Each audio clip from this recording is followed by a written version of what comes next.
Mein Name ist Jens und das ist mein kleiner Lader. Herzlich willkommen zu My Next Level Adventures.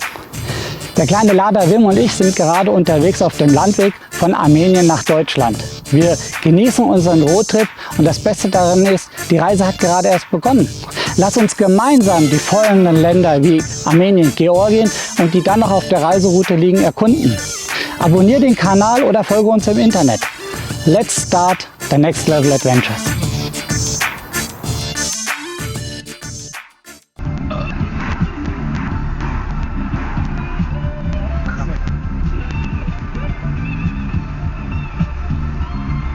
Morgens, als ich Plovdiv verlassen hatte, fuhr Wim einwandfrei. Ich wählte die Strecke über die Autobahn, damit ich nicht über die kurvenreiche Landstraße fahren musste. Leider macht die Lenkung etwas Probleme und das Kurvenfahren ist kein Spaß mehr. In Sofia gab es aufgrund einer Baustelle einen Stau und genau am Ende blieb Wim liegen.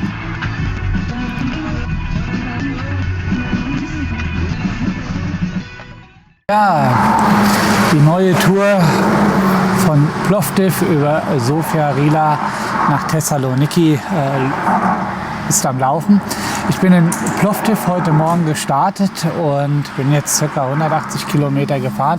Bin etwas kurz hinter Sofia, vielleicht, naja, lass es 8 Kilometer sein. Allerdings gab es in Sofia dann am Ende ein kleines Problem. Google Maps sagte mir, ja, wir haben 10 Minuten Verzögerung durch eine Baustelle. Und die Baustelle endet ja ganz am Ende praktisch von 2 auf eine Spur. Und was soll ich sagen? Genau an dem Punkt blieb mein Auto, mein Wim, stehen. Ja, der Stressfaktor ist natürlich dann immer relativ hoch. Vor allen Dingen, wenn die 40 Tonner nicht mehr an dir vorbeikommen. Und irgendwie, ja, du weißt ja auch nicht, was du machen sollst. Es ging leicht bergauf, das heißt, es wollte auch keiner mich mal an die Seite schieben. Die Busse und die 40 Tonner sind vielleicht 2 Zentimeter an mir vorbeigefahren und ja, er ging nicht mehr an. Irgendwie aus und nicht mehr an. Hat dann immer mal nach einer kurzen Zeit, nach 2-3 Minuten, immer mal wieder gestartet und ja, ging dann wieder aus. Also habe ich schnell die Motorhaube aufgemacht, mal nachgeschaut, ob in der Benzinpumpe Benzin ist und siehe da, die war relativ leer. Naja, okay, bei den Autos ist es so, wenn die irgendwann heiß werden, jetzt bin ich natürlich ja auch 180 Kilometer oder 170 Kilometer schon gefahren gewesen und die war bestimmt warm, durch diesen 10-minütigen Stau extrem warm, kommt kein Fahrtwind dran. Ja, hat sie dann wahrscheinlich so ein bisschen gesagt, nee, jetzt mache ich mal ein bisschen Päuschen. Naja, okay. Ich habe dann einfach ein bisschen Wasser drüber gegossen, dass die schneller abkühlt und wirklich nach 5 Minuten ging das Zauberding wieder an. Habe den Schock gezogen bis zum geht nicht mehr, dass der halt hochtourig dreht bis sonst wohin, dass ich wenigstens die nächsten 500 Meter durch diese Baustelle erstmal komme. Und dann ist er auch durchgekommen und die 3., 4., sag ich mal, Tankstelle, die dann nach Sofia kam, wo ein bisschen Platz war, habe ich gesagt, jetzt gibt es mal ein bisschen Päuschen, A fürs Auto und B auch für mich. Ja, und wie man jetzt sieht, ist in der Benzinpumpe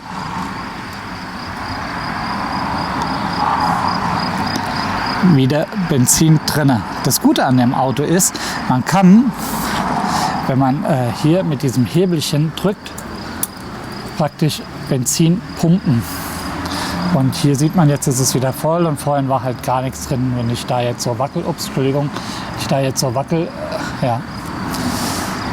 Ja, also jetzt gab es eine sogenannte Abkühlpause von uns zweien und ja, jetzt gab es so eine sogenannte Abkühlpause für uns zwei und ich denke mir mal, ich werde mir jetzt noch die Hände waschen gehen und ja, eine Toilette haben sie auch, nutze ich. Und dann geht es auf die letzten 120 Kilometer, schätze ich ungefähr, von mir aus. Wird noch mal 2 Stündchen ungefähr dauern, dass ich dann endlich beim Kloster Rila ankomme. Ja, oh, das war der Start in diese Etappe und ich bin gespannt, was es noch alles zu sehen gibt und zu erleben vor allen Dingen, ob das Auto jetzt die nächsten 120 Kilometer durchhält. Ich bin gespannt. Es bleibt abenteuerlustig. Also, let's go, los geht's. Ja, ich habe jetzt hier mal angehalten und das sieht einfach gut aus. Wir haben 1:45. Ich habe Hunger, habe ja auch noch nicht richtig was gegessen heute. Ja, und da hinten ist so ein schönes Restaurant. Mal schauen, was es da gibt. Die andere Seite der Parkplatz. Und nach da hinten geht es dann zum Rila-Kloster. Also, let's go. Wir haben mal was essen. Ich gönne mir jetzt erstmal was Leckeres zu essen. Sind ja nur noch 10 Kilometer bis zum Kloster und ich habe echt Hunger in der Mittagszeit. Wir haben jetzt so kurz vor 1:30 und mein Essen ist gerade gekommen. Ganz lecker mit viel Käse, Feta, Tomate und ja, einfach nur gesund. Ich lasse es mir jetzt schmecken und danach geht es weiter in die Richtung zu den Rila-Klöstern und danach ganz entspannt nochmal so 15, 20 Kilometer bis zur Unterkunft. Und die habe ich mir heute auch verdient, nach dem Stress eben in Sofia und der Benzinpumpe. Also, guten Jens.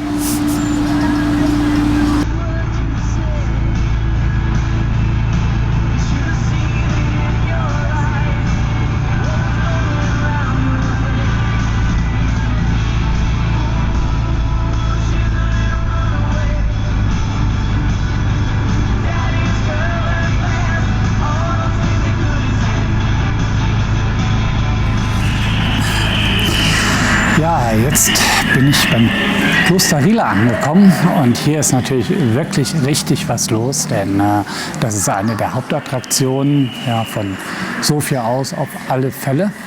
Und ich war hier schon mal vor 10, 15 Jahren und es war damals schon beeindruckend, dieser Himmel einfach oben.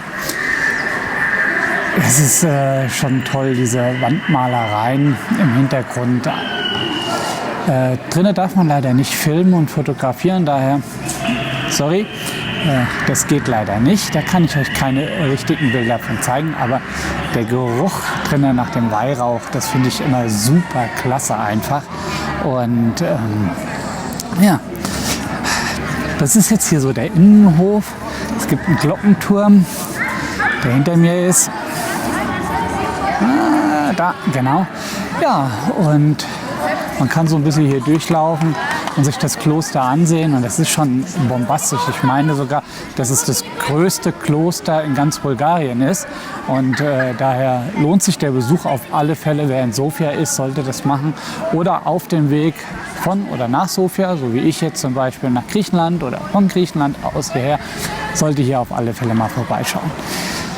Ja, ich schaue mir jetzt noch das Kloster ein bisschen an und hoffe, dass es jetzt noch bis zur Unterkunft nicht mehr so weit ist und alles gut verläuft und ja,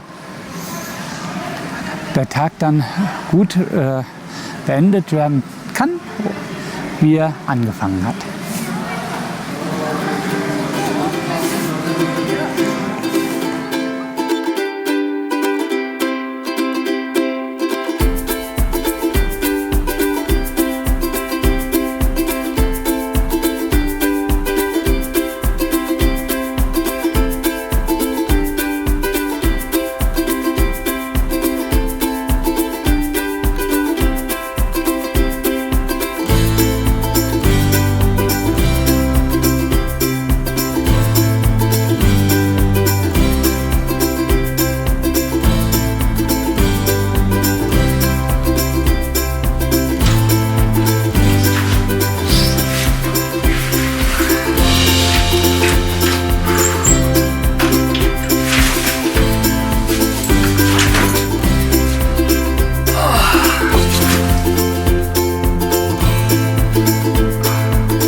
früh aufgestanden und bin hierher gefahren an die Grenze. Ich muss sagen, der erste Teil war Kurzlandstraße, dann hatte ich Autobahn und dann kam ein ganz schlimmes Stück für mich zumindest mit dem Auto, weil es war ziemlich eng. Es ging dann so eine Schlucht hoch, ungefähr 12 Kilometer, denke ich. Es war schon anstrengend und grauselig, würde ich sagen.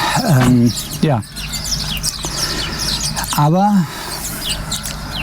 danach kam wieder Autobahn, Entsperrung war angesagt. Ich habe jetzt hier getankt, stehe jetzt direkt vor der Grenze. Vor mir kann ich sie schon sehen. Und seit bestimmt einer Viertelstunde geht gar nichts mehr. Ich bin extra früh losgefahren, damit ich nicht noch 3 Kilometer weiter hinter stehe.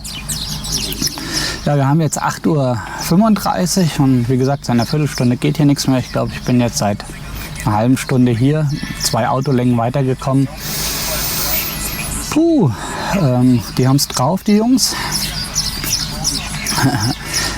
An der Grenze hier bei der Ausreise von Bulgarien. Ja, ich bin mal gespannt, wie lange es noch dauern wird. Vor allen Dingen, wenn ich mit meinem armenischen Nummernschild komme. Da werden sie bestimmt erstmal schauen und mich bestimmt rauswinken. Ich habe schon mal alles vorbereitet. Ausweis, Fahrzeugschein und meine Versicherung. Weil das werden sie auf alle Fälle fragen. Wo ist Ihre Versicherung? Ja, und dann will ich mal hoffen, dass ich alles soweit schon vorbereitet habe, damit es schnell geht. Und schauen wir mal, wie es weitergeht. Ja, der Tag ist noch lang und bis Thessaloniki sind es noch so, ich denke 190 Kilometer. Die werden wir dann auch schaffen. Ich hoffe nur, dass Wim hier nicht wieder stehen bleibt wie gestern in Sofia. Irgendwie, aber der Motor ist aus, läuft nicht warm. Bin guten Mutes. Und freue mich nachher auf Griechenland, heute Abend auf einen Kumpel zu treffen, sogar 2, wenn es klappt. Ja, ist auch immer schön, Freunde aus der Heimat zu treffen, wenn es passt. Und Hellas, ich komme.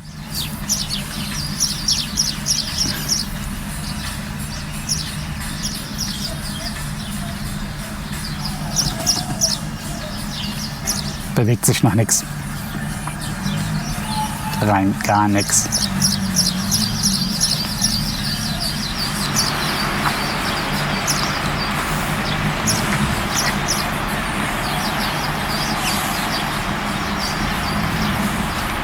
Nach 2,5 Stunden war es dann endlich soweit und ich erreichte die Grenzpolizisten Griechenlands. Jetzt dachte ich, dass sie mich rausziehen und kontrollieren. Warum sonst ist der Stau so lange und die Wartezeit so hoch? Aber was jetzt passierte, verwunderte mich. Der Grenzpolizist sah meinen deutschen Personalausweis und sagte, herzlich willkommen in Griechenland und wünschte mir eine gute Fahrt. Den armenischen Fahrzeugschein sah er an wie eine abgelaufene Fahrkarte und schon war ich in Griechenland eingereist. Ab jetzt gibt es für mich keine Grenzkontrollen mehr bis nach Hause und ich habe eine Sorge weniger. Jetzt sind es nur noch 130 Kilometer bis Thessaloniki und nach 2,5 Stunden erreichte ich den Treffpunkt am Flughafen und mein Kumpel Panos kommt mich dort abholen.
Was erwartet dich in der Folge 19?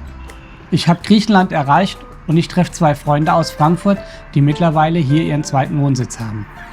Leider kann ich nur eine Nacht bleiben, denn ich muss zügig weiter nach Hause. Ein Nachmittag und Abend in der Nähe von Thessaloniki. Die Strandbars und die Restaurants wirken wie Urlaub. Dir hat das Video gefallen? Dann freu dich auf das nächste. Lass ein Like da und klick auf Abonnieren. Das ist völlig kostenlos und es hilft mir weiter.